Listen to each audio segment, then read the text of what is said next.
വാക്കുകൾ കൊണ്ട് അമ്മാനമാടുന്ന അച്ഛൻ, ചോദ്യമുനയിൽ കുരുക്കാൻ മകൻ. അന്താരാഷ്ട്ര വേദിയിൽ ഇരുവരും നേർക്കുനേർ. അസാധാരണമായൊരു അച്ഛൻ മകൻ നിമിഷത്തിനാണ് വാഷിംഗ്ടൺ DC-യിൽ കൗൺസിൽ ഓഫ് ഫോറിൻ റിലേഷൻസിന്റെ വാർത്താ സമ്മേളന ഹാൾ ഇന്നലെ വേദിയായത്. എണ്ണം പറഞ്ഞ മാധ്യമപ്രവർത്തകർക്ക് മുന്നിൽ ഇന്ത്യയെ പ്രതിനിധീകരിച്ച് doctor Shashi Tharoor MP operation സിന്ദൂറിനെ കുറിച്ച് വിശദീകരിക്കാൻ അമേരിക്കയിലെത്തിയതാണ്. തലങ്ങും വിലങ്ങും ചോദ്യങ്ങൾ. ചോദ്യകർത്താക്കളുടെ കൂട്ടത്തിൽ ആ ചെറുപ്പക്കാരനെ കണ്ടപ്പോൾ സ്വതസിദ്ധമായ നർമ്മത്തോടെ ശശി തരൂർ പറഞ്ഞു, ഇത് അനുവദിക്കരുത്, ഇതെന്റെ മകനാണ്. സദസ്സൊന്നിളകി. തികഞ്ഞ ആത്മവിശ്വാസത്തോടെ ആ ചെറുപ്പക്കാരൻ എഴുന്നേറ്റ് നിന്ന് സ്വയം പരിചയപ്പെടുത്തി. Ishan Tharoor, Washington post. ചോദ്യം സ്വന്തം നിലയ്ക്കുള്ളതാണ്. അച്ഛൻ അടുത്ത ദൗത്യത്തിന് തിരിക്കും മുൻപ് ഒന്ന് കണ്ട് ഹായ് പറയാൻ വന്നതാണെന്ന് ഇഷാന്റെ counter. Ishan Tharoor of the Washington Post. Definitely asking a question in personal capacity. And mostly to say hi before you go off to your next engagement. സദസ് വീണ്ടും ചിരിച്ചു. മുന്നിൽ നിന്ന് ദാ ആത്മവിശ്വാസത്തോടെ ഈ ചോദ്യം ചോദിക്കുന്നത് തന്റെ മകനാണെന്ന അഭിമാനം. ശശി തരൂരിന്റെ ഉള്ളിലെ അച്ഛൻ വൈബ് ഉണർന്നു. മൈക്ക് ഉയർത്തിപ്പിടിച്ച് സംസാരിക്കൂ, നിന്റെ ശബ്ദം ലോകം കേൾക്കട്ടെ എന്ന കരുതൽ. പഹൽഗാം ഭീകരാക്രമണത്തിന് പിന്നിൽ പാകിസ്ഥാനാണെന്നതിന് ആരെങ്കിലും തെളിവ് ചോദിച്ചോ? പാകിസ്ഥാൻ നിരന്തരം ആരോപണം നിഷേധിക്കുന്നതിനെക്കുറിച്ച് സംസാരമുണ്ടായോ?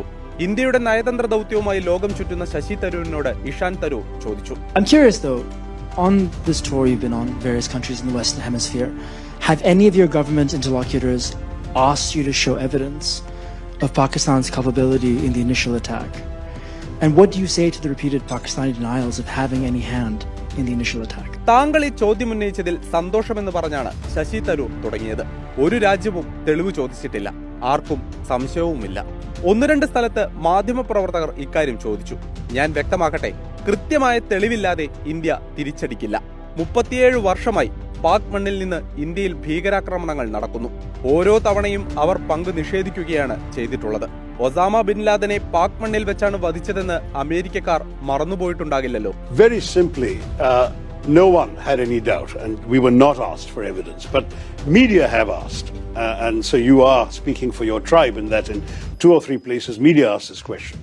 Let me say very clearly that India would not have done this without convincing evidence, but there were 3 particular reasons I want to draw your attention to, all of you.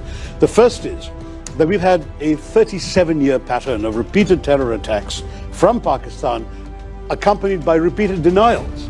I mean, Americans haven't forgotten that Pakistan didn't know, allegedly, where Osama bin Laden was until he was found in a Pakistani safe house right next to an army camp in a cantonment city. That's Pakistan. Mumbai attacks, they denied having anything to do with it. One of the terrorists was captured alive. His name, his identity, his address in Pakistan, everything was revealed. Under interrogation, he told us where he was trained, what was done. The US intelligence, as well as ours, recorded the chilling voice of the Pakistani handler giving minute-by-minute instructions to the killers in Mumbai. 1984-ൽ Sasi Tharoor സിംഗപ്പൂരിൽ ജോലി ചെയ്യുമ്പോഴാണ് ഇഷാൻ തരൂരിന്റെ ജനനം. കനിഷ്ക് തരൂർ ഇരട്ട സഹോദരൻ. ചരിത്രവും വംശാവലിയും പഠിച്ച Ishan 2006-ൽ Yale യൂണിവേഴ്സിറ്റിയിൽ നിന്ന് ബിരുദം നേടി.